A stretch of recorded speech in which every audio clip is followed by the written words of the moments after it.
Hello, everyone. My name is Kate. I work here at 1804 Books, a community bookstore and press dedicated to sharing socialist literature and revolutionary theory to our community and beyond. We're here at the People's Forum in New York City, a community space, organizing space, political education space. We wear many hats, so we invite you to come and take a look at all of our offerings, from classes to workshops to screenings to festivals, parties, so many things. And a lot of our offerings are hybrid, so whether or not you're here in New York or you're tuning in virtually or you're anywhere else in the world passing by, please follow us on social media, all of that stuff.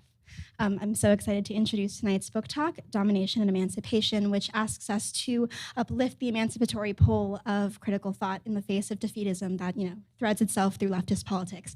And that's so important for us as we believe in revolutionary change and struggle. And so I think that's important to carry into theory. I'll hand it over to Jennifer, who will do further introductions. But thank you so much, everyone, for coming through. Thank you so much, Kate. Thank you so much to the People's Forum for having us here. It is really an honor, I think, for all of us to be part of the programming here. And I'm really happy to be celebrating the publication of Domination and Emancipation, Remaking Critique, edited by Daniel Benson. I would really encourage everybody to check out this excellent volume. So we are going to be having a panel today with Daniel, and contributing authors Gabriel Rockhill and Rosaura Sánchez, moderated by Antonio Vázquez-Arroyo. I just want to briefly introduce all of them, and then we'll get started. So Daniel, who is the editor of this volume, is an assistant professor of foreign languages and international cultural studies at St. Francis College, and his writing has appeared in journals including Diacritics, Critical Review of Contemporary French Fiction, and Left History. Gabriel Rockhill is the founding director of the Critical Theory Workshop, professor of philosophy at Villanova University, and an anti-capitalist activist. And some of his recent books include Counterhistory of the Present and Interventions in Contemporary Thought. Rosaura Sánchez is an emeritus professor of Latin American literature and Chicano literature at the University of California, San Diego. And her recent books include Spatial and Discursive Violence and the novel Keep Me Posted, both of which are co-authored with Beatriz Pita. And Antonio Vázquez-Arroyo is an associate professor of political science at Rutgers University, Newark. He is the author of Political Responsibility, Responding to Predicaments of Power.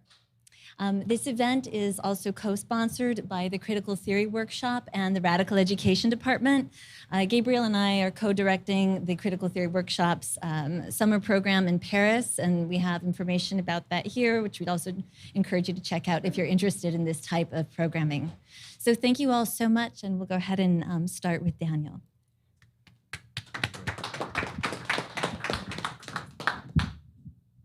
Great. So I'd like to thank you, Jennifer and Gabriel, with the Critical Theory Workshop and the Radical Education Department, and of course the People's Forum. I'm really, really happy to be presenting this book here. I really could not have imagined a better forum to discuss the book, so I'm really, really greatly appreciative of that. So I'm going to start with fairly general remarks, so you have some idea of the book's scope, and I'll also kind of articulate some of my opinions on left critique today. So I'll begin by telling you what I hope the book will contribute to doing rather than tell you what it's about. And it's very simple, to move beyond the deep-seated, ingrained defeatism within leftist critical theory especially, but more broadly within leftist politics. Such defeatism severely curtails the scope, ambitions, and possibilities for a resurgent left. And while labor and social, even revolutionary movements have gathered enormous momentum around the world over the past decade, from the Occupy movements to the Arab Spring to the George Floyd protests here in the US, leftist political movements and organizations haven't always been up to the task, still less critical theoretical work. The French sociologist Rosemarie Cushion begins his important book of mapping critical theory, Left Hemisphere, thus: in the beginning was defeat. Anyone who wishes to understand the nature of contemporary critical thinking must start from this fact. This quote is the challenge that the book seeks to confront. To move past defeatism and provide space for a rebellious critical theory, a critical theoretical framework that could be part and parcel of emancipatory social and political organizations and movements. Despite the at times vast differences among the contributors to this volume in terms of their overall political outlook, all are invested in elaborating a theoretical project that is attached to a broader, positive project of organization and institution building. Now, the defeat that Christian is referring to is most immediately the defeat of the global 1960s, the long 60s, as Christopher Connery calls them, stretching roughly from the Bandung Conference of 1955 to the Cuban Revolution, to decolonization, the women's movement, or the student and worker movements of the 1960s and early 1970s. The fall of the Berlin Wall and the collapse of the Soviet Union 2 years later, at least as far as the dominant narrative goes, is the nail in the coffin, as it were, of the hopes and aspirations that fueled these and other past emancipatory movements for equality. So the present book attempts to gather scholars and activists who push back against defeatism by examining the possibilities of emancipation today. The philosopher Suzanne Leto, who is not part of the book, but she notes that while emancipation was an omnipresent term in the 1960s and 1970s, it fell by the wayside in the late 1980s to the 1990s within the women's movement, but also in leftist movements more broadly. Reevaluating emancipation, then, is, in my view, a necessary step to move beyond defeatism in left theory and practice. Without a conception of emancipation, theoretical reflection is stuck painting gray in gray, to borrow Hegel's expression, in a world without alternatives. This gray world is the world of Margaret Thatcher, of Jürgen Habermas, of Francis Fukuyama, and the end of history as capital liberal democracy, or of a neoliberalism that has long outlived its expiration date but refuses to die. Even thinkers who fundamentally oppose such a world often largely remain stuck in its gravitational pull, unable to propose an alternative. In my view, one of the reasons is that the concept and practice of emancipation has been reduced, delegitimized, or abandoned. If you remove emancipation, however, from the triangle that has traditionally supported leftist politics, critique of domination towards an emancipatory horizon, leftist critique remains in a feedback loop, infinitely critiquing the myriad forms of domination in the world today, but ultimately producing critique for critique's sake. That is politically and socially useless, as Luc Boltanski mentions in his dialogue of the volume. So rebuilding emancipation is the first step in rebuilding leftist critique. The book's subtitle is Remaking Critique, so I'd like to say a word or two about the notion of critique itself. The dominant way I'm thinking about it is from a Kantian and especially Marxist tradition of critiquing various manifestations of domination in capitalist production, but more broadly, any form of domination in view of collective and individual emancipation. On the other hand, certain post-Marxist, quote, post-Marxist or post-critical thinkers, such as Jacques Rancière, have usefully alerted us to seeing critical faculties as equally present in all thinking and speaking subjects. Critical faculties are present in individuals in their daily experiences and within social movements, not just in lofty philosophical treatises. Nobody needs critical intellectuals to critique and understand the injustices of healthcare costs run amok, of homophobia, of grossly underfunded hospitals, of incompetent and corrupt politicians, and broken political structures, of police murder, of IMF structural adjustment programs, of too expensive subway fares, of the cost of bread, etc. But whether critique is made from on high or from below in social movements, the book also takes up the challenge posed by certain allegations that the practice of critique is ineffectual at making substantive change or having any effect in the world. That compared to the global movements of the 1960s and 1970s, critique in the contemporary moment has been disarmed. Some recent thinking and scholarship advocates avoiding critique altogether because it is elitist and contrary to emancipation, or else needs to be rethought in some way or another. My perspective is that if critique is indeed lacking somehow in its effectiveness, what it's lacking is critical masses. It doesn't have to be rethought in some complicated, labyrinthine philosophical or epistemological puzzle. It needs to be remade by organizing critical masses, thereby reattaching an emancipatory politics to critical theoretical work. To this broad purpose, the book is rather ecumenical. Revolutionary socialists, anarchists, anti-racist activists, anti-imperialist, feminists, radical, environmentalists, these and other political and social movements and positions are represented in the book. There's even a nod to liberalism now and then. Leftist tactical alliances can be made with some elements of political liberalism, as some contributors discuss in their chapters. There is, I think, a potentially federative quality of a renewed emancipatory critical framework. A resurgent left would, I think, do well to seek coalitions and alliances wherever possible, if the goal is to win politically and ideologically, rather than remain in a defeatist position that contents itself to point out the various ways we are dominated by the inescapable workings of power, as some critical theorists are wont to do. But the same defeatist position also favors internally shredding left positions for the sake of ideological purity, also quite counterproductive to actually winning power. Famous left sectarianism. is also, I think, from a perspective of defeat. But so as to not be misunderstood, even if a leftist emancipatory framework needs to be broad and coalition-based, it also needs to avoid the pitfalls of populism and a big tent approach that dilutes the left into just another party to capitalist flows and compromises that render it indistinguishable from social democrats or other centrist formations. An anti-prefix to draw a line in the sand is no doubt necessary for any left politics. Anti-capitalist, anti-imperialist, anti-racist, anti-patriarchal. But being only anti and against is not sufficient, I think, to a truly positive leftist agenda. Left critique needs to be attached to a positive project of institutional building, of independent, financially and ideologically, educational spaces, of independent social political organizations, and moreover, needs to be attached to emancipatory political subjects, already at work critiquing and challenging the myriad injustices the world over by adopting a resolutely internationalist perspective. For my part, I would willingly call this position socialist, one in the service of the great majority of the world's population, bereft of nearly all wealth or even work, that make up a growing surplus population of lives that increasingly do not matter. But the beauty of editing a volume with such eminent thinkers and scholars is that I don't have to. I can let them do all the work and propose solutions and put themselves on the line. And so I'm happy to do that. And the book really is conceived of as a forum that hopefully the contributors' voices can resonate with each other in that space. So, like a good novel, the book is fundamentally dialogic in nature. Each of the contributors espouse different perspectives without anyone necessarily being a mouthpiece for the author's position. So it's a fundamentally collaborative work, and I just want to mention quickly as I conclude, to give you a sense of the scope of the contributors that make up the volume. The opening chapter of the book is a dialogue between Nancy Fraser and Luc Boltanski, interviewed by Philip Korkuf in 2012, newly translated into English.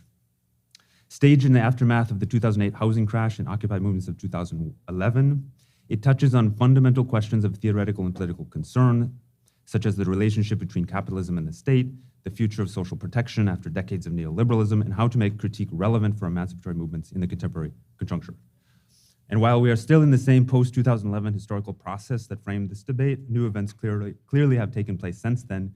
And to take stock of some of these new elements, the next chapter in the volume is a dialogue between Philip Korkuf and Gabriel Rockhill, and it addresses such themes as intellectual intervention and participation in ongoing social movements, questions of political organization and political parties, and revolution.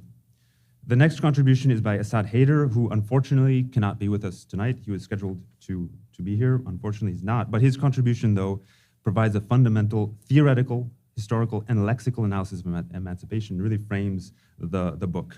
Haider's theory of emancipation implies understanding the constraints and forces in play in a given situation of domination in order to encounter the, quote, subjectivities that exceed them. He shows that emancipation is always in excess of its context.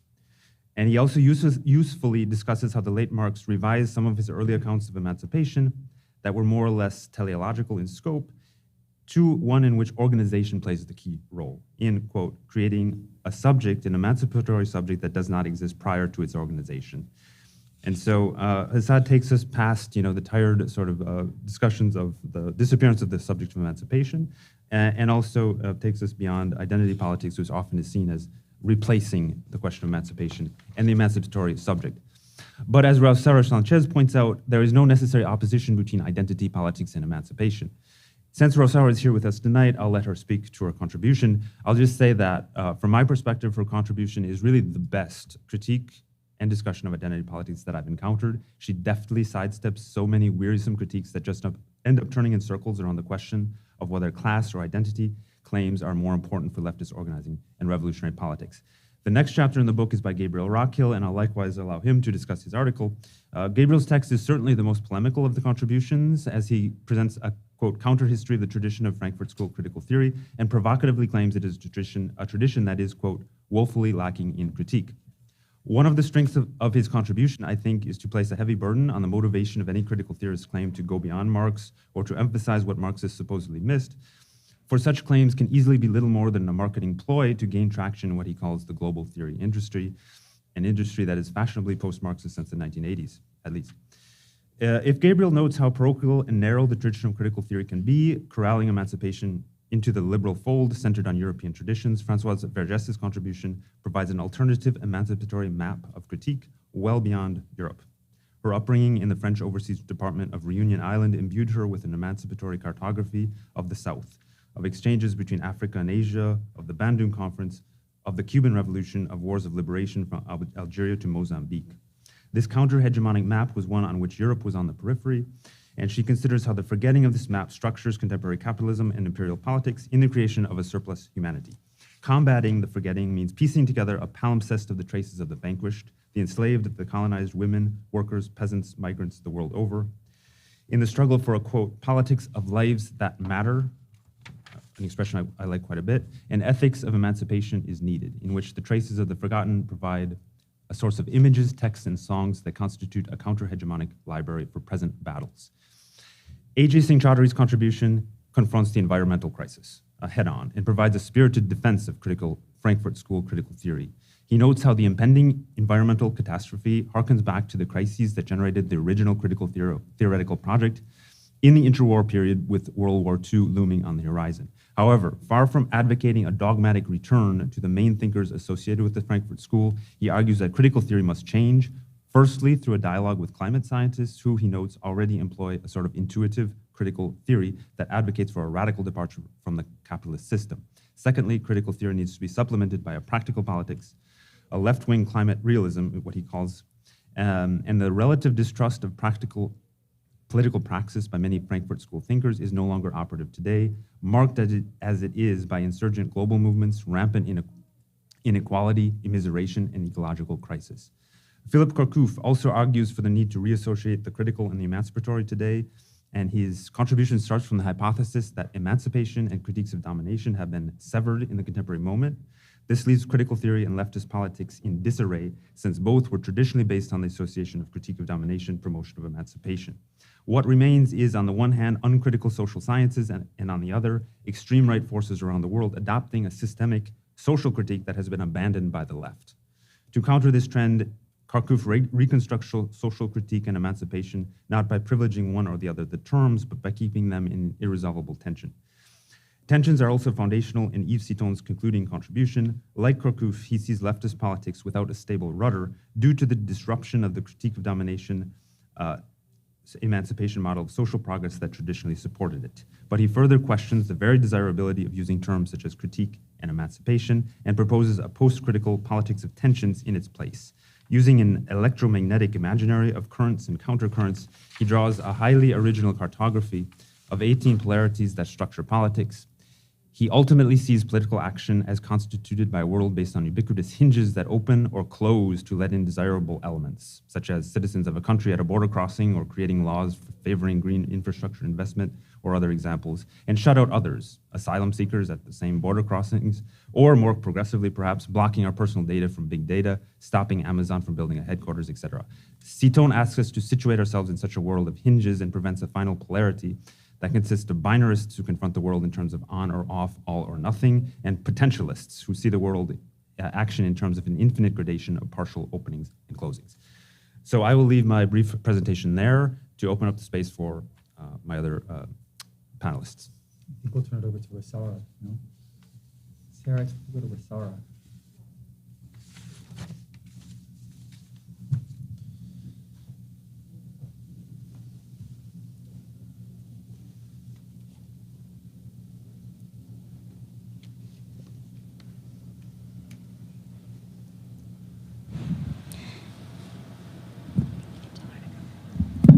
Rosaura, you're on now. I'm on? All right. Okay. First of all, I would like to thank the editors of the volume, Domination and Emancipation, and especially Jennifer Ponce-de-Leon for the invitation to contribute my essay to this publication and to participate in this event. These are necessary dialogues to reinvent a new critical theory for political engagement today. My essay on a critical realist theory of identity was published long ago as a response to a call for papers by Professor Satya Mohanty at Cornell University. Unlike some of the other pieces in the collection, it was not written in relation to the publication of Domination and Emancipation, and speaks to a series of theoretical issues circulating at the time.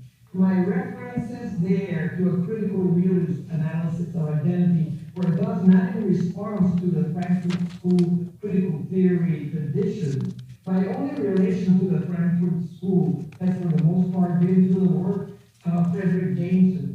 whose Marxist critical literary theory has been basic to my own critical thinking and writing, and the work that I have done with my colleague Diacritics. In my essay, my reference to a critical realist approach to identity was linked to Roy Buckshar's work on reclaiming reality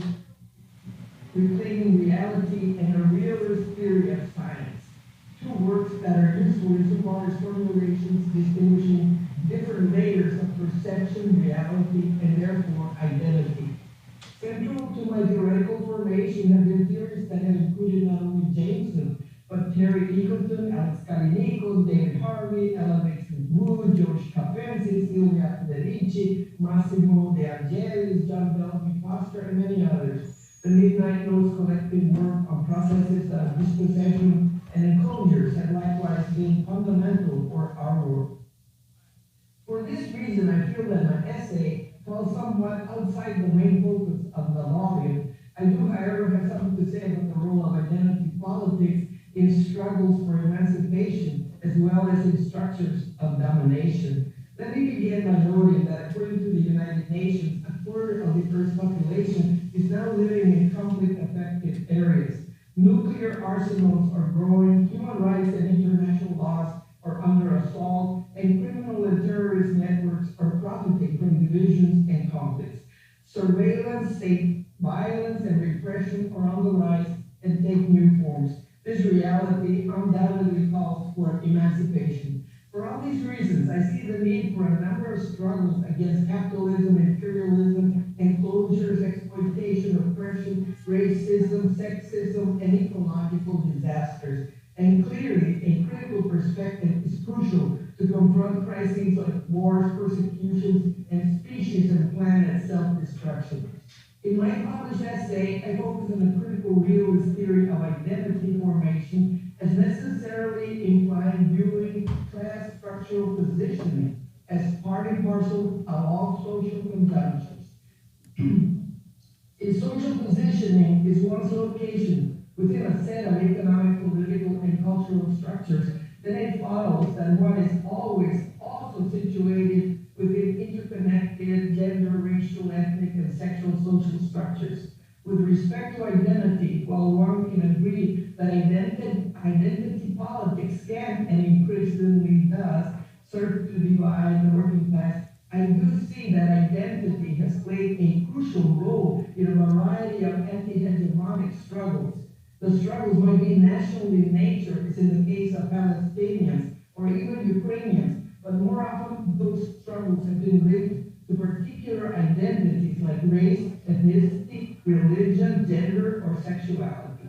Racial identity, for example, has long been a crucial component of struggles in the U.S. The recent Black Lives Matter social movement has made it clear that this is nowhere near a post-racial movement. Racial identity is paramount to counter cases of police profiling and police brutality. Although masked by race, class, however, is inevitably also a fundamental component, since the criminalized and brutally treated blacks are generally working class individuals.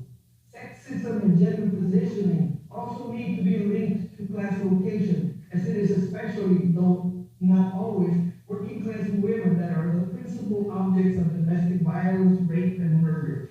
Indigenous women in the U.S., for example, are as a group more likely to suffer violence and murder without any consequences for the perpetrators from law enforcement. Feminicide on the U.S.-Mexican border has led to the rape and murder of far too many women working for U.S. and Asian maquilas or sweatshops on the border. The Me Too movement, initiated in the U.S. against sexual violence, has now become global. Sexual violence and feminicide grounded in gender identity have thus also catalyzed necessary struggles around the world.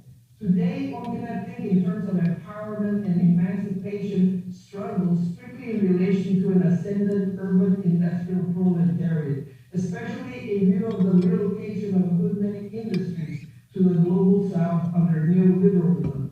The number of industrial workers in the U.S. has been drastically reduced. What is also true, however, is that a large number of workers today are in the so-called service industries, whether it be professional services, or low-wage services. Academics and teachers in the public schools have engaged in a number of strikes in the last few years, and even this month in California. Adjunct instructors and graduate students doing low-wage teaching have also mounted a number of work actions. In the last few years, there have been a number of strikes of dock workers, truck drivers, hotel maintenance workers, supermarket clerks, and many others. Labor unions are thus still active and generating a number of struggles, even if the objectives are not to upend and destroy the capitalist system. And we just heard today that the New York workers in Amazon workshop have voted to unionize. I see organization and activism of any kind, even that linked to identity politics, as capable of leading to larger struggles and potentially having an impact at a global level. The Zapatista uprising, for example, was locally linked not only to the dispossession and oppression of the indigenous Lacandonian people in Chiapas, but also was a focused critique of neoliberalism itself, that is, against the NAFTA Accord. In the Andean countries, indigenous populations have risen up against the pollution of their water systems and the destruction of their forests by multinational mining corporations. The indigenous people's uprising in Cochabamba, Bolivia, to defend their water rights was ultimately successful, but was waged from the position of demanding indigenous rights. Indigeneity has not been and continues to be an important identity. The same can be said about the indigenous populations in Brazil that are organizing against deforestation, and in Central America against dispossession and exploitation to develop palm oil plantations. In the U.S., protests against the pipeline across the Dakotas was likewise an indigenous-rooted and ecological struggle that generated support not only from other indigenous groups across the Americas, but also from Blacks, Latinos, and whites as well. In recent years, growing and ever more obvious economic inequality and precarity within the U.S. as elsewhere have brought people together to protest the fact that 1% of the population controls most of the wealth, as in the case of the Occupy movement. The movement was at some level class-based, but though it lacked direction, it did draw attention to who the real stakeholders are and to the precarious character of our economic situation. It did show that people are increasingly aware of class divisions and of the fact that a small percentage of the economic elite pay no taxes and control the economy and government. Identity politics are undeniably problematic. They do not, however, only play a role in progressive social movements calling for equity and emancipation. Today, right-wing white supremacists, xenophobic populations are more than ready to take up arms against those of us considered to be outsiders, the cause of economic problems. For that reason, they attack people of color as well as immigrants from Latin America and Asia. They assume that this country was white in its beginnings, totally ignoring that this land was indigenous before the arrival of white colonists, and that the Southwest was indigenous, mestizo, and Spanish before the arrival of white settlers to ostensibly free public lands, as we discussed in our recent book, Special and Discursive Islands in the U.S. Southwest. The inequities and conflicts facing us are many, and they call for political praxis, not merely a theorizing, however complex and nuanced, of our problems. The major struggle continues to be against capitalism and imperialism. Identity, as we all know, is a fraught concept and all too readily co-opted, but we cannot nonetheless dispense with it for the anti-hegemonic struggles that lie ahead. Thank you. Great, thank you, Rosaura. How's everybody doing out there? Good, great. I just have a few short comments, and what I'd really like to do is frame the question of critique by juxtaposing two approaches to critique and identifying more specifically how they relate to emancipation. So Karl Marx wrote in 1843, quote, "We do not attempt dogmatically to prefigure the future, but want to find the new world only through the criticism of the old," end quote. So unlike those who are content to set up a dogmatic flag, or project a utopian future disconnected from the present conjuncture, Marx called for a historical materialist critique whose very starting point is the concrete analysis of the actual world. Materialist critique of this sort strives to provide the most coherent and rigorous analysis of the social totality, while simultaneously elucidating how it can be transformed. Quote, "Nothing prevents us," Marx wrote, "from tying our criticism to the criticism of politics and to a definite party position in politics, and hence from identifying our criticism with real struggles," end quote. So far from being an intellectual end in itself, critique is a practical tactic that consists in mapping the social totality with an eye to its transformation. Marxists who engage in this form of historical materialist critique are the cartographers of class struggle. They play an essential role by collectively providing the maps that help orient movements of liberation. Since Ijaz Ahmad recently passed away, I'll take the liberty of highlighting his work as one of the great cartographers of international class struggle who will rest in power. This form of critique has been a powerful weapon in the hands of the world's most exploited, oppressed, and degraded populations. It has served as a practical science of social transformation that has accompanied the world historical battle between capitalism and actually existing socialism. Given the sheer number of successful socialist revolutions, anti-colonial movements, and regional and local struggles that have been guided by historical materialism, it is arguable that Marxism is the principal weapon of class struggle from below. This form of materialist critique is remarkably different from what passes as critique or critical theory within the globalized Western intelligentsia. While there are some roots going back to Kant and other so-called Enlightenment thinkers, the form of critique that has become predominant in the long 20th century is largely a product of the intellectual apparatus of the capitalist world. By intellectual apparatus, I simply mean the entire system of production, circulation, and reception of ideas. So the intellectual apparatus includes schools and universities, but also the publishing industry, the media, religious institutions, think tanks, and all of the other institutions of knowledge production and distribution. In this book, I focus on the Frankfurt School of Critical Theory in one of the essays that I wrote, and much of my other scholarly research has dealt with French theory and so-called postmodernism. I'll note in passing that I studied this work very closely with some of the so-called leading luminaries of these traditions, Derrida, Badiou, and others. So my critiques of these traditions are not flippant or superficial. They're the result of years of analysis, so-called from the inside, insofar as my former self believed in what was on offer in this particular form of critical theory, although I was constantly disappointed by their lack of materialist rigor, amongst other things. However, they were within the capitalist apparatus, within which I was trained during the twilight years of communist consciousness, the 1990s, the most radical theory on offer, and that's precisely why I was attracted to things like the Frankfurt School or French theory. It's important to note that Frankfurt School critical theory and French so-called postmodernism have been foundational to many of the trend-setting discourses that currently dominate the academy and the broader professional managerial class. Much of my historical materialist critique of so-called critical theory therefore applies to identity politics, which we were just discussing, but also post-colonial theory, decolonial theory, queer theory, Afro-pessimism, and many other of the trend-setting discourses that are inspired in various ways by French theory or Frankfurt School critical theory. These intellectual projects, we should note, are generally unmoored from actual political and socioeconomic struggles in the larger world, which distinguishes them from Marxism.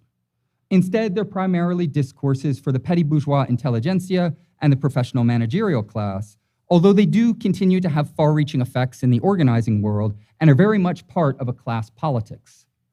The predominant form of critical theory makes critique into an end in itself, as if idealist critiques of particular ways of thinking and speaking, which is really the focal point of these forms of critical theory, was the end game. The positive project, as Daniel mentioned earlier, of the new world to be born out of the ashes of the old generally disappears as illusory, as actually needing critique of all things. Defeatism, then, is the order of the day within these intellectual communities. Nothing but despair can save us, Adorno asserted with his signature panache of petty bourgeois melancholia. Moreover, as I point out in one of my articles in this book, the founding fathers of the Frankfurt School, Theodor Adorno and Max Horkheimer, were openly hostile to all forms of actually existing socialism, just like Michel Foucault and many of the other major French theorists. One of the reasons for this is that they are critical of the party form and state politics in general, regardless of whether or not the state be capitalist or socialist, or the party be capitalist or socialist. And it's as if then class struggle simply did not matter when it comes to these so-called forms of domination. In this sense, they candidly indulge in the anti-party, anti-state ideology that is so rampant in the Western intelligentsia, which marshals critique against the positive project of socialist organizing. So another feature of this idealist, defeatist, anti-communist critical theory is its intellectual eclecticism. Since it is ultimately not about changing the world, but about endlessly interpreting and reinterpreting it, from professorial citadels perched well above the fray, any discourse of critique is just as good as the next. Within this intellectual practice, Marx and Marxism simply become one discourse amongst others, which can and even should be combined with other forms of discursive critique. As a matter of fact, it is widely claimed that contemporary critical theory draws on a triad referred to as the masters of suspicion, who all intellectually questioned fundamental presuppositions, Marx, Nietzsche, and Freud. Here we have the work of a revolutionary socialist mixed with that of a radical aristocrat hostile to all forms of egalitarian politics, Nietzsche, and that of a liberal operating within the largely unquestioned coordinates of bourgeois society, Freud. Since critique is an idealist project of thinking and speaking which is not grounded in concrete struggles, it can combine class enemies at will. Class struggle in theory completely disappears in the name of theoretical eclecticism. We see this very clearly, moreover, in some of the hottest commodities of the global theory industry, which are presented as Marxist, even though they forsake historical materialist analysis in favor of idealist admixtures of Marxian discourses with Lacanianism or other non-Marxist discourses, including metaphysics, as well as an unhealthy dose of dialectical sophistry a la Zizek. My core argument in this book is that the form of critical theory developed by the Frankfurt School, not unlike French theory, is the product of the capitalist intellectual apparatus, and more specifically, the project of consolidating the compatible, meaning non-communist left, which is of course the project of the Central Intelligence Agency, particularly in the ways in which it manifested itself against the Western intelligentsia in Western Europe. It thereby situates their work within, my critique that is, it situates their work within the global theory industry, meaning the global political economy of ideas, by elucidating the relationship between their research and the intellectual apparatus that structured it. They were, the Frankfurt School critical theorists, amply funded and supported by the capitalist ruling class, in particular the Rockefeller interests, as well as imperialist states, the United States and West Germany, including the US national security state, which provided them with comfortable lifestyles and promoted their research as the most radical work on offer, precisely because they rejected, as beyond the pale, actually existing socialism and the entire tradition of revolutionary socialism. A few very quick highlights from my essay, and then I'll conclude. I just point out the extent to which the Institute for Social Research, or the Frankfurt School, actually censored itself and cut out the words Marxism, revolution, and communism from their publications, both when they were in the United States and then after they were moved back to West Germany. Adorno published articles within CIA front journals. Horkheimer participated in the junkets that were funded by the Central Intelligence Agency. 5 of 8 members of the Horkheimer Circle, so 5 of the core members of the Frankfurt School, were employed by the US government and US national security state, which had a vested interest in the continuing loyalty of the Frankfurt School because a number of its members were working on sensitive government projects. In fact, the US government supported the return of the Frankfurt School to West Germany with a major grant that is equivalent to $1 million today. Moreover, they received funding from the Society of Social Research, the city of Frankfurt, as well as the Mannesmann Corporation that had been a founding member of the Anti-Bolshevik League and had financed the Nazi Party. There are many other examples that I could point to, but I'll highlight that being in the service of the capitalist ruling class in these imperialist states Adorno and Horkheimer did a very good job of delivering the goods, so to speak. Horkheimer spoke out very directly in complete and utter support of the war in Vietnam because he explained that when the United States goes to war, it doesn't go to war out of self-interest. It goes in order to defend the rights of man. Adorno took similar reactionary positions, and I'll just highlight one of the texts in which they kind of summarize their overall theoretical position. Quote, "Our philosophy, as a dialectical critique of the overall social tendency of the age, stands in the sharpest opposition to the politics and doctrine that emanates from the Soviet Union." They say as much about China and other forms of actually existing socialism. So my concluding remarks are that if intellectuals and cultural producers are actually interested in being the cartographers of international class struggle, providing much needed maps to orient the real world battle for socialism and liberation, then we need to reclaim critique from the global theory industry's attempt to reduce it to an idealist, defeatist, anti-communist discourse of generalized suspicion. The latter seeks to displace materialist science in favor of endless interpretation, discursive pyrotechnics, superstition, and metaphysics. The sheer intensity of international class struggle, along with the dangerous rise of authoritarianism and fascism, the current risks of World War III, the impending collapse of the biosphere, all of this means that cultural producers and intellectuals need to decide what side they're on. Are you with the radical recuperators who seek to shore up the compatible left by posturing as radical intellectuals with fashionable discourses that are amply funded by the capitalist ruling class and promoted as the hottest commodities by the capitalist intellectual apparatus?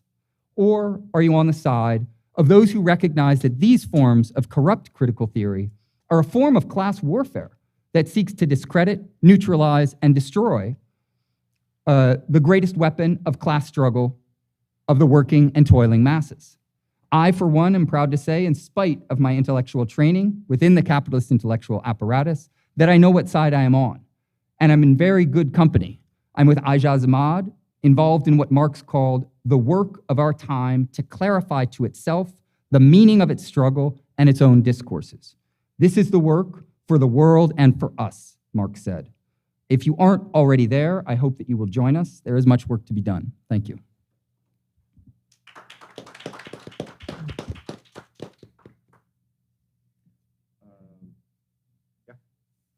Thank you. Thank you for, okay, everybody hear me? Okay, yeah. Thank you for inviting me. Is your mic on? There's this. I don't know, I never deal with these things at all, so yeah. I think that's better. Okay, that's better. One of the rare pleasures of being in this company is that is the only time that I sound moderate. Gabe does that to me. I mean, there are two things. There are different ways to proceed in this kind of setting, and Gabriel's essay has a wonderful quote from Bertolt Brecht, which in a way is kind of like the approach that I'm going to take today, which is that rather than doing the academic thing, right, as part of that industry, which is to sort of like go essay by essay, present my criticisms, and try to show adept footwork and try to outsmart people and so on and so forth, I'm going to steer up from that and bracket out some fundamental disagreements and instead try to raise some of the issues that I think the book raises. But the first thing that I want to say is about the book itself. It's bookish in its own way, which is that this is one of the best edited volumes that I have encountered in a very long time. So congratulations, Daniel. In the sense that a lot of times you get these volumes and they are just a whole bunch of friends that wrote essays and we put them together. But there is a genuine intellectual and political coherence to this. And I think it's to the credit of the editors and those behind the driving forces of this particular project that it comes out that way and it reads really well. It's dialogic in the right way. It isn't just he's just not paying lip service to it. It actually is really accomplished. So once again, congratulations. It was a pleasure to read. Now, what I would like to do in the interest of opening this for discussion, which is at any rate the most interesting thing, is to draw out from the book, from their presentations, some questions in terms of what the problems I mean, one lesson that I learned from somebody who was mentioned here, a thinker that however many disagreements I have with, I greatly admire Fred Jameson, is that I wrote this long thing criticizing him, and not once he tried to defend himself. Instead, he talked about the problem. So in that spirit, I'm gonna try to talk about the problems that these essays raise, rather than try to criticize this or that point, because I think that, reasonable people, which is a word that I otherwise hate, but reasonable people can disagree on these things. And it's very clear, and this is the other advantage of being in this setting, that you're not fighting for the basics. As a trained political scientist, political theorist, here I have to fight for every inch, let's put it that way. And sometimes communication is totally impossible, precisely because there is no common ground. So I'm gonna take advantage of the fact that there is common ground. The book itself does a great job in laying that out, and raise some questions. The first question is this issue of defeat. Although I'm highly sympathetic to the critique of defeatism, it seems to me that there is another side to defeat that is important for us to think about. Now, Gabriel Rockhill offers a well-documented counter-history of the Frankfurt School. But there are two things that are also important to highlight, and it's the fact that defeat wasn't defeatism in 1930.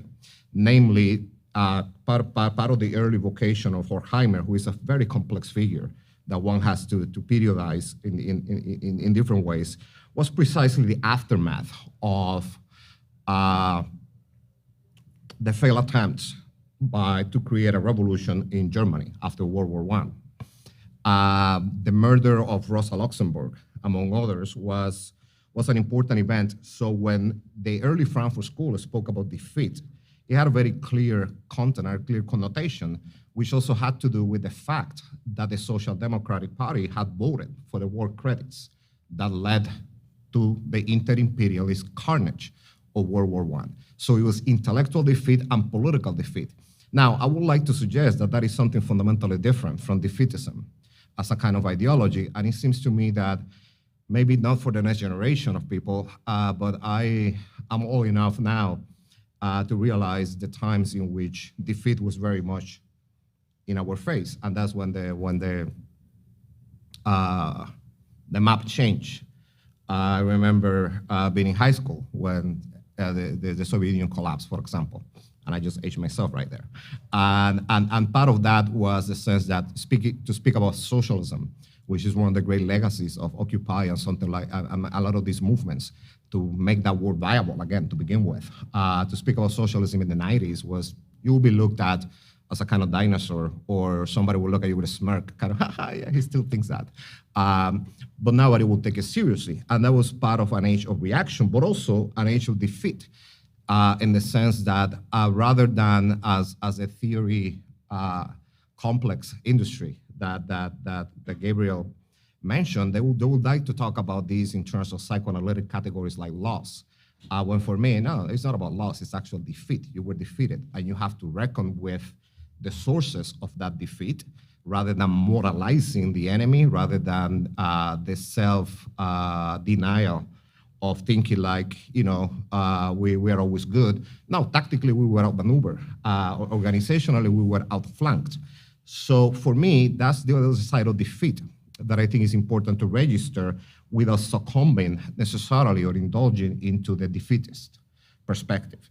Because the one thing that I saw lacking a little bit in the essays was that there is a lot of emphasis, and Asad is not here, unfortunately, because this is something I wanted to raise with him, about subjectivities, or about identity, or about mobilizations. And that is great, except for one thing, that without a cognitive mapping of what is actually going on in terms of the site of the struggle itself, becomes a little bit of a dead end. Namely that I don't think it is enough to sort of like, which strategically for organizational purposes, it makes sense, to speak of the 99% or talk about, as Podemos used to do, or maybe still do, I don't know, La Casta and the people. I mean, those are really nice slogans for organizing, except that they fundamentally misrecognize the fact that you can be for Black Lives Matter and you can be a middle-of-the-road liberal who wants only to extend privilege rather than abolish it, right? So to understand that, one has to actually map very carefully the sites. And I'm glad that Daniel spoke about internationalism, because what I like about internationalism as opposed to cosmopolitanism or some of these jazzy formulations is that internationalists take nationalists for granted. And I don't think that's a good thing in of itself, but I do think that each unit, each collectivity, and this is where my training as a political theorist, I don't know, I mean, you can take me out of that discipline, but not the discipline out of me, to paraphrase a formulation. You need to understand what exactly is happening in each collective, which is ultimately our side of struggle, right? If we want to, the biggest lesson of political literacy that I learned as a translator in a forum like this, back when, before 9/11, when, which actually was one of the reasons that the anti-globalization movement kind of got derailed because of all this talk about terror. So I was translating for some maquila workers who were on the way to Quebec City. Many of you might have read about that as back in the day. Well, you know, I was translating for them. And somebody from the audience said, "How can we help you?" A typical well-meaning American citizen. And the worker said, "Help yourself. That's how you help me." And I thought that was the most brilliant, politically literate answer that I heard, because which was basically alluding to, like, you're a fully recognized citizen, a member of this collectivity, and it is the forms of power that this collectivity generates and authorizes that I'm on the receiving end of. So if you really want to help me assume your citizenship and act within your domain and try to transform the imperial nation state that is actually wreaking havoc and who presides on a particular world order, which is the other side that it would be unfair to tax this volume with a critique of it, because it's so common, which is that many of us who are committed to critical thinking tend to reproduce, sometimes without intending to, some of the staples of the American imperial regime, such as human rights, such as international law, so on and so forth, as if those not were in place precisely to preserve intercapitalist relationships, to sort of like organize a particular international regime. And if you are in doubt about what I'm saying, just look at the news. And the weapon of choice is what? Economic sanctions. And that in of itself tells the tale. So I wanted to raise that point about defeat and about international on one hand. On the other hand, I wanted to, you know, sort of like question once again the idea of critical theory, in the sense that, I mean, it almost becomes something that has become, is an idea, a notion, a formulation that has become distended, I will argue, if not altogether sudden, by contemporary invocations. And, you know, the trajectory that Gabriel narrated hasn't changed. I mean, I am, to sort of like put the cards on the table, albeit very marginally so, I'm in the board of a Critical Times, a journal of critical theory that came into being by a grant by the Mellon Foundation. So when Mellon is giving money to critical theory, you have to always wonder how critical is the critical theory in question that it can be funded by Mellon, right? So there is that element, and that is undeniable, and I think that is something that one cannot be in denial about and has to really reckon with and recognize. The other thing is, like, as I often, when I do political theory in a non-academic way, which is how I teach, I could not care less about the debates in the discipline. It's all about learning to think politically. I ask the question, what is political? What is theory? What is political about political theory? So I'll reframe that question for us, not necessarily for the panelists, but for everybody. You know, what does it mean to speak about theory? What does it mean to add critical to it? Does it change anything? And the reason that I raise that question is there is a surplus. And I think that that is part of the defeatism that my colleagues here were talking about. There is a surplus of theory. And this might seem self-defeating as somebody who makes a living teaching theory, right? And there is an element of complicity there, of course.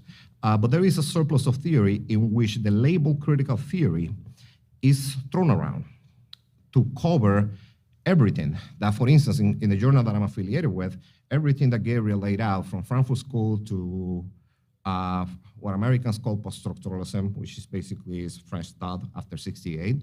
All of that is placed under the label of theory. So you have to wonder, once you make the concept such a big umbrella under which all of these things can be placed, to what extent is almost like adding too much water to a drink? To what extent the critique becomes a little bit diluted? How critical is a critical theory that can encompass all of these things? To be more precise, part of the preoccupation that animates this question is that when initially coined in the Frankfurt School, the inaugural essay by Horkheimer was traditional theory and critical theory. And it was an attempt to actually encompass and bring the social sciences to be more critical. And in a way that you could say that fast forward to 2022, and you have all these great scientists and doing work about the Anthropocene, Capitalocene, so on and so forth, and they are indeed almost embodiments of that kind of critical disposition doing quote unquote scientific work. But the idea was to challenge positivism and to challenge in many respects a very naive understanding of theory. To the extent that I wonder if we need to rewrite that today, and rather than critical theory versus traditional theory, talk about critical theory and theory. Why do I say that? Because one of the coeval with the developments that my fellow panelists here have been describing, the emergence of theory, which is a transatlantic phenomena that has global reach, it was all about what Fred Jameson and others have called the onset of postmodernity, which is not about postmodernism as an ideology, it's as a historical condition. And it's this de-differentiation of different spheres. Once upon a time, as I usually tell the students, there was political theory, literary theory, aesthetic theory, so on and so forth. Now, and the humanities are the worst culprit with this, we have theory. And people speak of theory as if it was a self-evident thing, to the extent that, very recently, I think the New Yorker did this profile about the guy that was running Duke University Press, like the guy that made theory popular, or something like that, where you hear, and Jameson himself is the biggest advocate of this, which has nothing to do with the Frankfurt School at this point, at least in the original vocation. So one question to ask is, what are the thought forms of these invocations of theory, and are those compatible with one another? Which kind of goes back to the question of the eclecticism, right? Because I see how, as a value for any kind of politics worth the name, has to be able to bring people that otherwise are different together. But for that to have any substance, just like a critical theory, for it to have any critical edge, there has to be a certain set of commitments that are basically non-negotiable. So when you have critical, somebody from the late Roland Barthes, as opposed to the early Roland Barthes, who could fit a genuinely critical theory of mythologies, for example, a book like that. When you have Badiou, who was in vogue in Asad's essay, when you have the decolonials and their pseudo-Heideggerian ontologies, when you have all of these things put under critical theory, you start to wonder what exactly is critical about it. And are these equally critical? And that's where I think that the class struggle that Rockhill that Gabriel is, you see, I almost reverted to academic. I referred to his last name, Rockhill. The class struggle has to be a little bit more, have different fronts. Let's put it that way. It's never in war. It's never a good thing to be fighting on two fronts. But in intellectual battles, I think that sometimes, especially if you're politically driven, you have to fight in many fronts. And one front is with these so-called pseudo critical theories, which cannot be folded into one big umbrella of critical theory. And it's everything that travels under theory that has become a form of idealism, and these I agree with some of the criticisms already mentioned, in the sense that it has become its own subject-object. Namely, it's a paradigm that generates problems that are internal to itself with very little concern with text or with actual realities. To the extent that you have people being trained in academic positions where even in literature departments, you read a novel and then you bring the theory to apply it, which ironically is kind of like the understanding of traditional theory that critical theory was supposed to debunk in the first place. So I wanted to put that out there. The other thing is that I was really, really pleased to see an invocation of realism here to some extent. And I think that that is important because realism, the realism that Rosa was talking about is a very specific kind, and her essay is a very eloquent defense of it. But then this kind of like connects a little bit with the question of defeatism and defeat, because part of what I think any movement that wants emancipation has to reckon with are two things. And this is something that in my very limited experience, when I was younger, and even when I was a grad student, I tried to at some point help getting firms to get the Labor Party off with a student of Adolf Reed, Dean Robinson. One of the things that is really frustrating is that it doesn't happen in events, no matter how many fancy French thinkers will like to talk about them. This is something that is ongoing, and it doesn't happen overnight. And this is the other thing about some of the limits of this theory. There is a certain fetish with extraordinary. And the fact is that building a movement, and this is where I highly recommend Adolf Reed's recent book on the South, the Jim Crow, which shows how exactly Jim Crow was dismantled, and it shows how exactly it came into being. And you realize that there is no axial event. This only retrospectively, you can identify, okay, this or that might have been the turning point, but it's really very ordinary kind of organizing, and organizing that acknowledges the existence, the real existence of historical blockages, which is something that Nancy Fraser, who was her dialogue was part of the translation here, has always emphasized.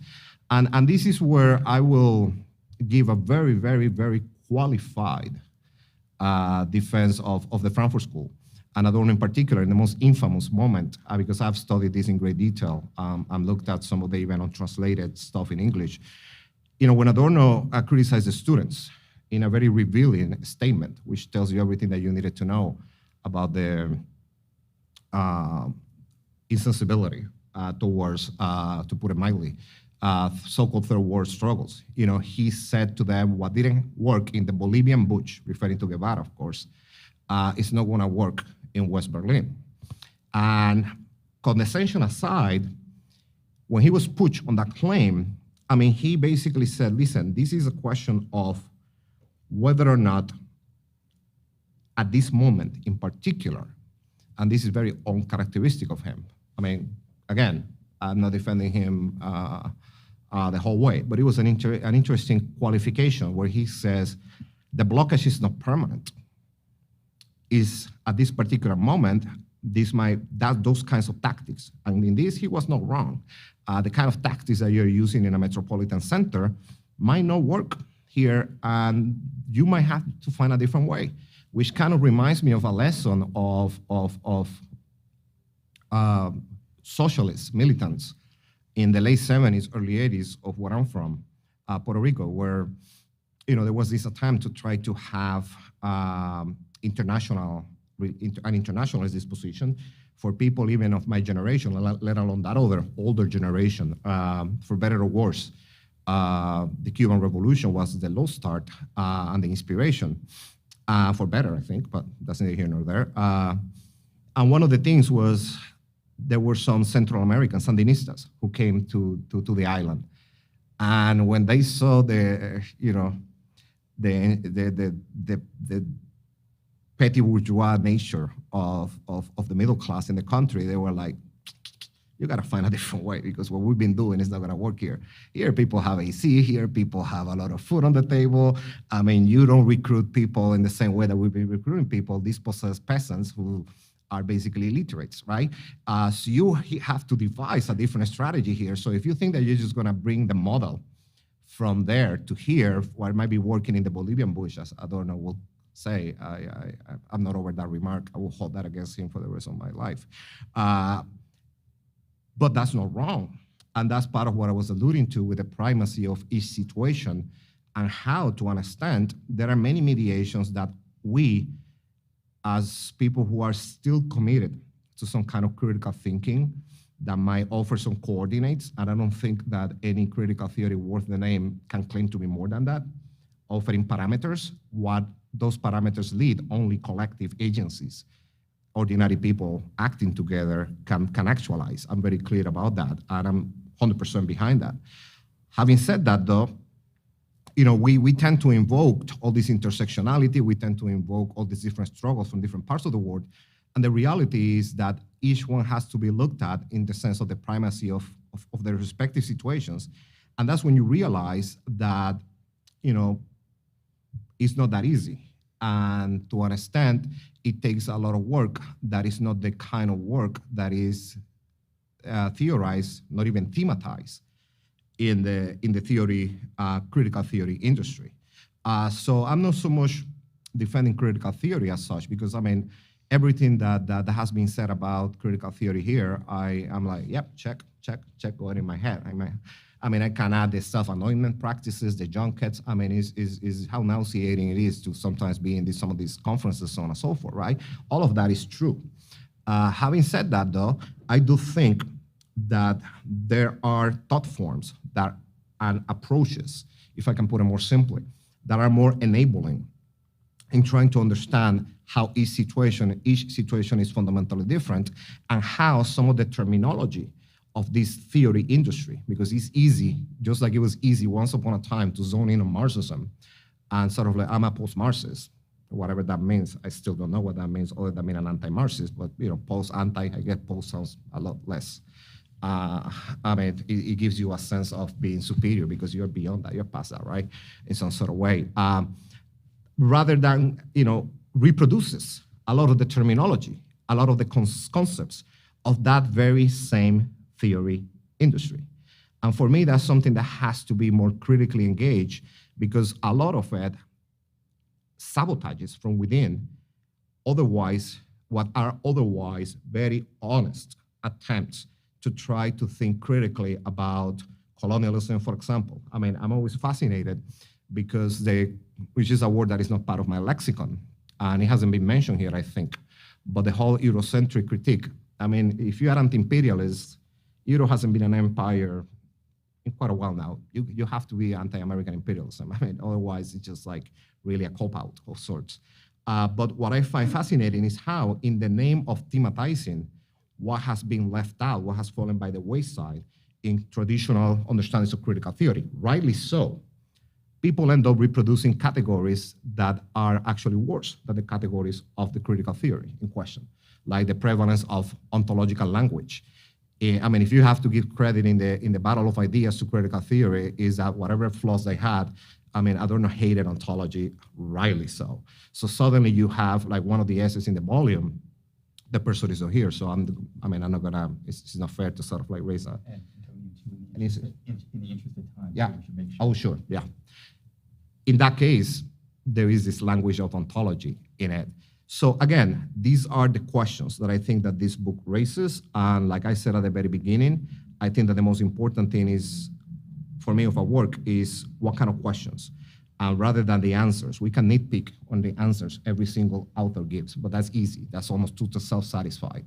Let's then have a conversation about the questions. I'm sorry I went too long. Yeah. No, it's all good. Do we want to open up and see if other people want to supplement Antonio's, or Rosaura? Do you have an immediate response to some of Antonio's comments? She didn't hear me. Yeah. Rosaura, do you have any response to Antonio's comments that you'd like to share? Yeah, well, let me say that, I agree that many of the social identity movements will not lead to overcoming capitalism or imperialism. That is obvious fact. But I do not see how one can organize a collective of people who have never in their lives gone out of their house to march on the street. You have to have a group of people that are ready to organize, to walk out, to protest, and for that you have to have had political praxis.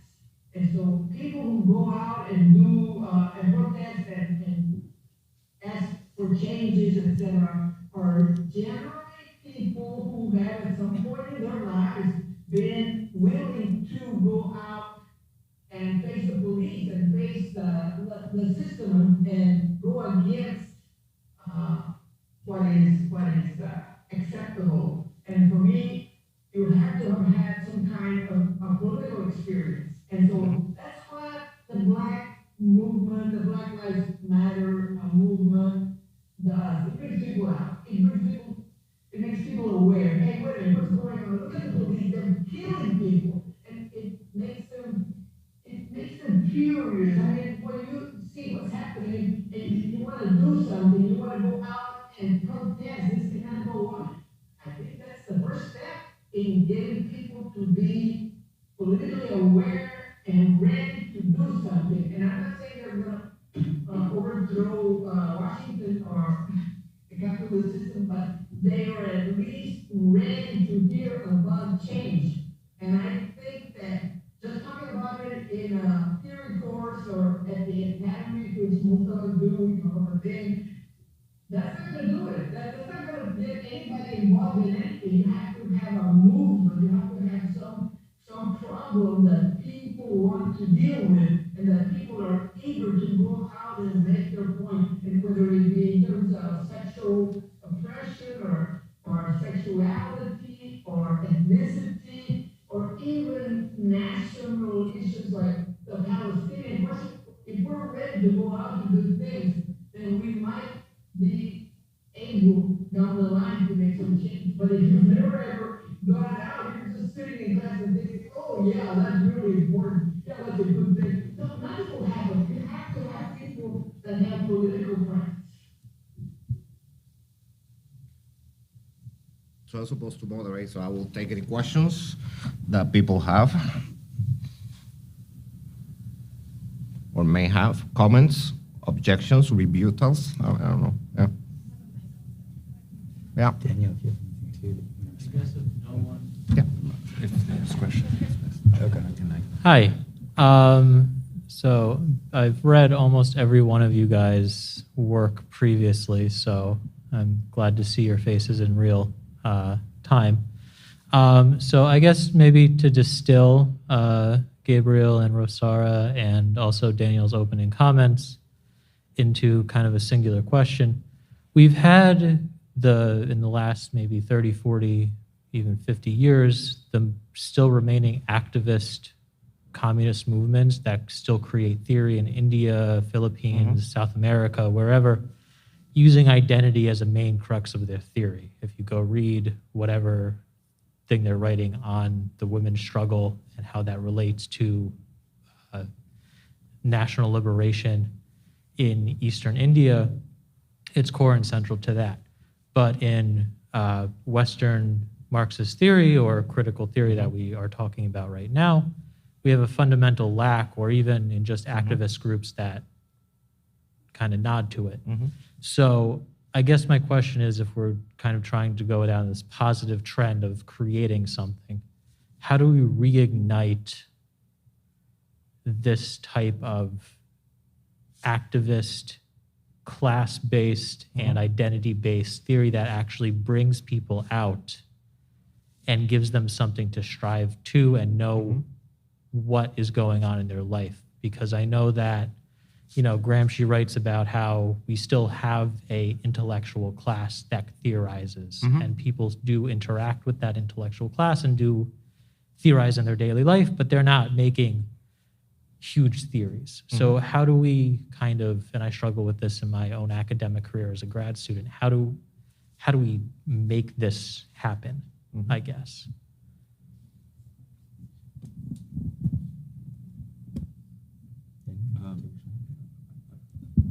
Yeah, maybe just, I think we can all, the other panelists can also respond. I mean, I think those are great questions. I think that's kind of bringing in what Antonio was saying with your question, the question of critical theory and what can a book on, you know, on theory do, I think is a big question. And I hesitated over a lot of these issues in terms of even the relationship to critical theory itself. I was fairly distant. I kind of took distance from the term in my introduction. But it's true that there are some contributors that are invested in it, and I think that's an interesting question. For instance, I think it's remarkable that, let's say, Ajay Chaudhary, who defends Frankfurt School critical theory full on, is part of the Brooklyn Institute of Social Research, which is kind of an extra academic, non-degree giving institution of popular education. And I think that's an interesting paradox that, those of us who are lucky enough to have some sort of institutional support in the academic field are more critical of critical theory for its being too academic, right? So there is an interesting thing there.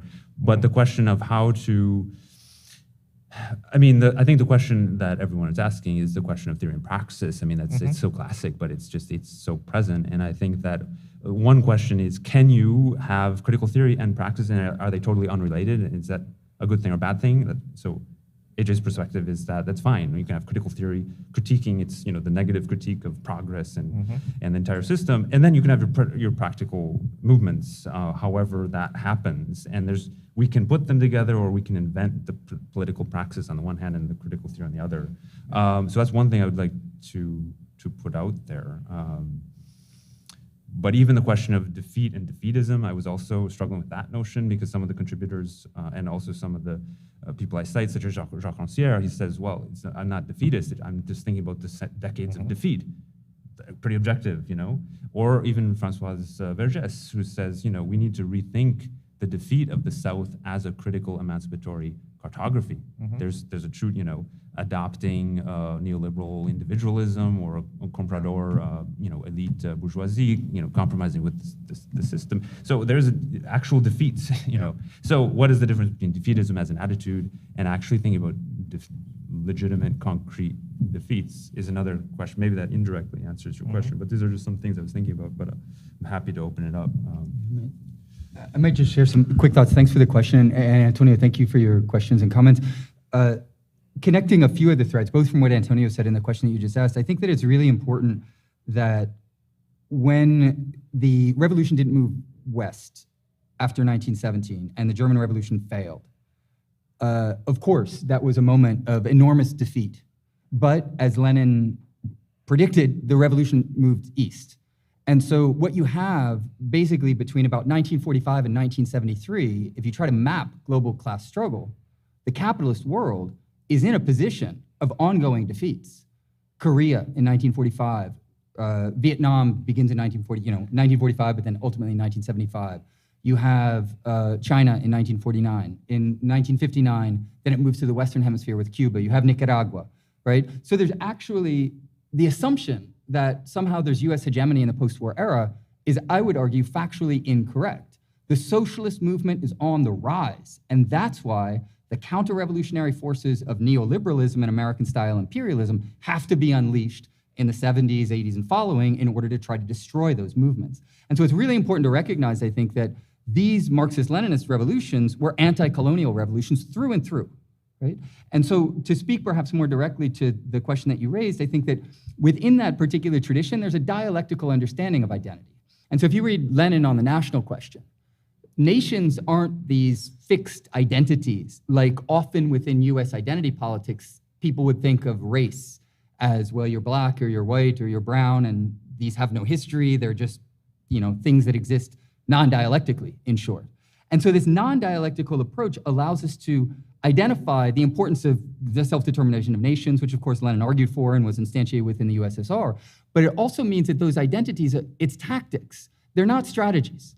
The end goal is not to have people divided into different categories, like racial categories. The goal is the emancipation of all of humanity so that people's inner humanity can be recognized regardless of how they might be racially categorized.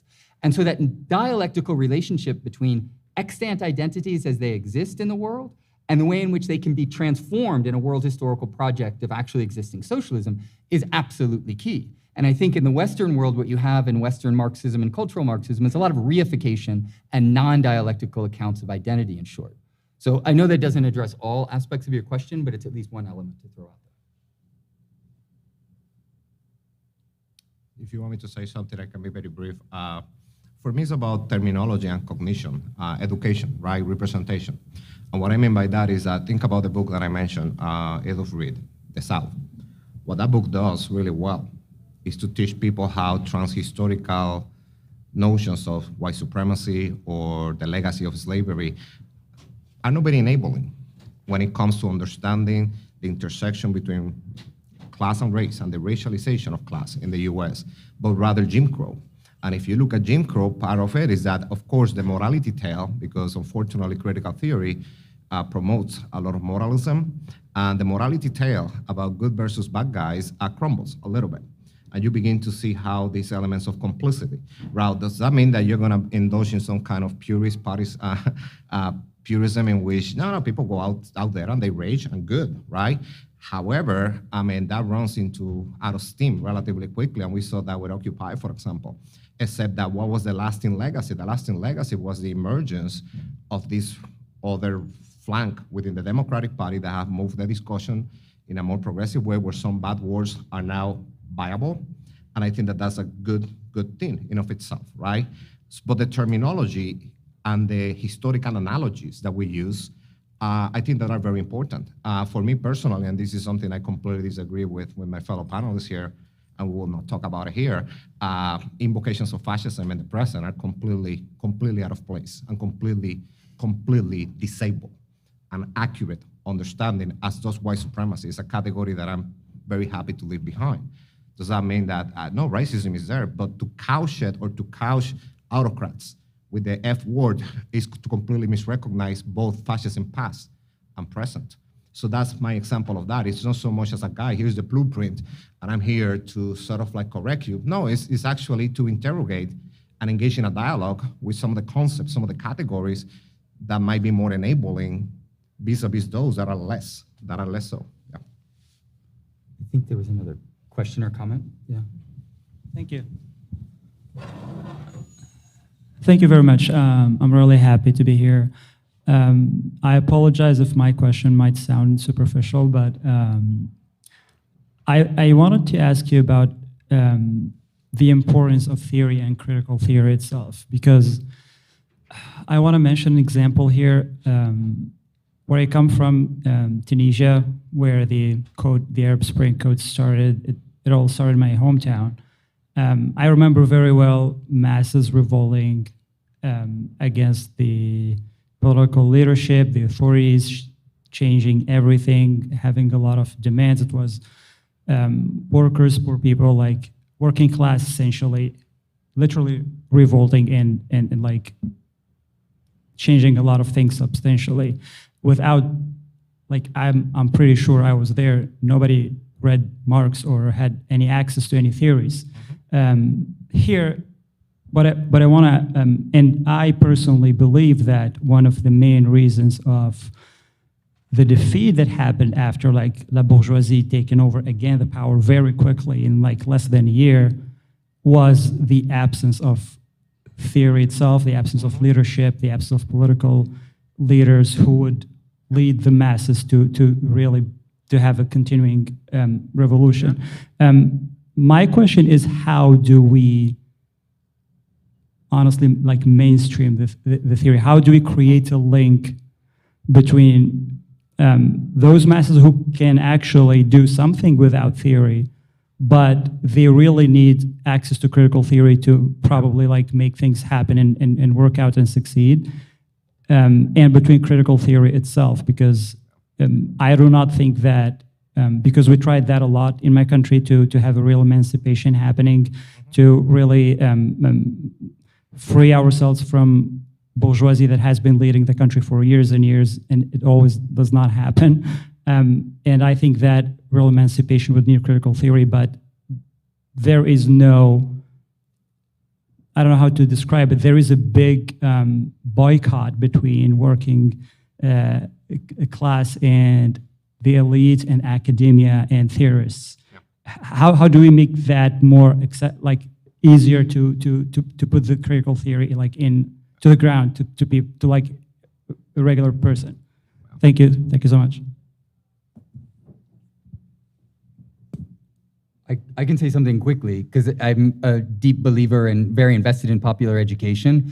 And one of the powerful things that theory can do, which I would qualify as revolutionary theory, not necessarily critical theory, is that it can take someone's subjective experience, their personal experience of being exploited as a worker, of having a rundown home, having medical bills and other such things, and start to raise their level of consciousness via their own immediate experience, and explain why those systems of exploitation and how the healthcare system operates is much broader than just their immediate subjective experience. So that instead of just having an apprehension that is personal or experiential, you can start to see that others are also suffering from the very same exploitation, and the healthcare system functions systematically in particular ways. And so you move from a subjective and personal apprehension to an objective apprehension. Objective not in the sense that you would understand exactly how everything works, but so that you could see the larger picture. And it's only when you see the larger picture that you can then identify the ways in which you can intervene within this larger system of socioeconomic relations in order to transform it. Otherwise, if you're angry and outraged at something and you want to go, burn something down or other such things, a lot of these are very justified, affective comportments on the part of an individual, but they aren't actually related to changing the objective system. And we have very good examples of how people have historically successfully changed the socioeconomic system. There's no blueprint. There's no model that can be applied in every different location. You can't just do what the Bolsheviks did in Tunisia, for instance. But you can learn from those struggles, see how people did it, and see how they creatively adapted the force of objective theory to the unique situation that they're in. And that, I think, is really one of the major tasks of theoretical interventions at the level of popular education and social transformation. Well, let me say that the revolution will not be made by academics. No. Or by theorists. The counter-revolution will, though. Sorry. That is quite possible. Though it's funny that Lenin has been invoked several times, so I kind of feel compelled to remind people of two things about Lenin. He always said that he preferred a smart idealist to a crude materialist. Part of what he meant by that was a certain intellectual seriousness, which is, I think, something that unfortunately is in short supply within critical theory and theory. But what that means is also the adaptability that Gabriel was just alluding to, right? And the willingness to even jettison or give up certain categories altogether. For example, the category hegemony, which was really important in those debates, and that's what kind of Gramsci was talking about when he was writing in prison, or that was the reference that he had, is a category that disappears from Lenin's writings once they take power in October. Why? Because he thought of it in terms of the specific situation, and the events kind of like went beyond the category. So let's rethink this differently, right? But certain parameters, dialectical in this case, he reread and commented on Hegel's Science of Logic. Very good comments, by the way, a really smart way to think about it. So I don't see it so much as academics. Obviously, academics, I mean, don't get me started with that.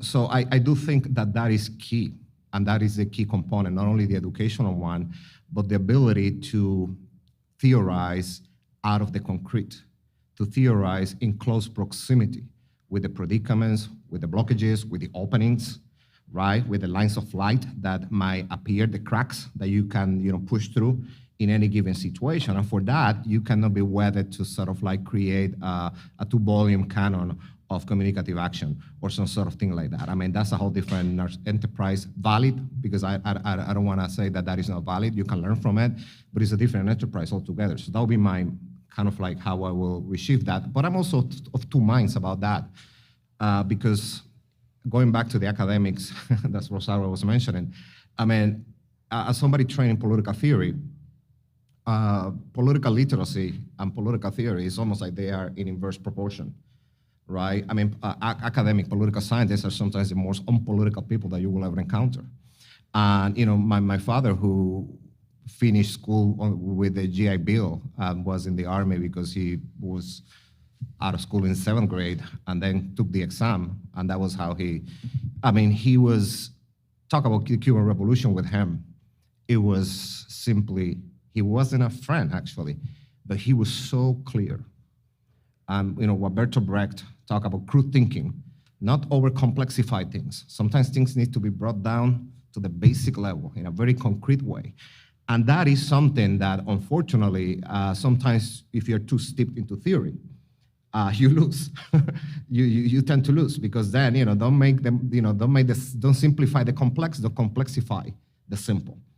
And that is also driven by the situation, I think, situational all the way through. And that's something that is important, I think, to keep in mind. Yeah, I guess I'll just add on, if there's no other question immediately. But one of the goals of the book was to avoid sort of inter-theoretical discussions that are very empty of much importance or use. So I don't really care about Lacanian theory or Foucauldian theory or Frankfurt School. That's really beside the point. Injecting or re-evaluating emancipation is an attempt to put things back on the ground in some ways that have gone far too idealist, or thinking about thinkers who have at least talked about emancipation, Ernesto Laclau in his book on emancipations, but when you actually read what he constructs the most elaborate and labyrinthine and impossible concept of emancipation out of nothing without citing any sources, and then says it's a contradictory concept. And so that sort of thinking, I have no time for, and much interest in, and I think many people do, if you're actually interested in thinking about concrete mass movements, and the specific sites of struggle that Antonio was talking about, and being very specific in changing things up. Let's say the slogan that works so well, "We are the 99%," I don't think anymore, that's not valid anymore. I would say we should say we are the 80%, or the 90% maybe. 99% is far too many people. The upper 10, 20% don't have much in common at all with the wretched of the earth on the bottom, right? Doctors, lawyers, professors, not a lot to do with plumbers. And so I'm saying we need to have a thinking of, let's say, the socioeconomic position of the 80%, which is using, let's say, William Robinson's analysis, 95% of all wealth is owned by the top 20% of the world. That's an important socioeconomic, we have to reground some sort of class politics in the socioeconomic, I would say, against the thinkers like Laclau, who say there's no ground at all to class. I mean, class could be one signifier among so many others, and thinking about identity. So thinking about, let's reground things, because things have gotten so out of control in terms of inequality, immiseration, and objective class divisions, of course, are wrought through national divisions and gender and all of the other sort of identity questions that are going to make it difficult to have that emancipatory subjectivity coalesce around so many people. But that is kind of the stakes of the thing, in terms of actually making a mass movement go beyond its context in that sense.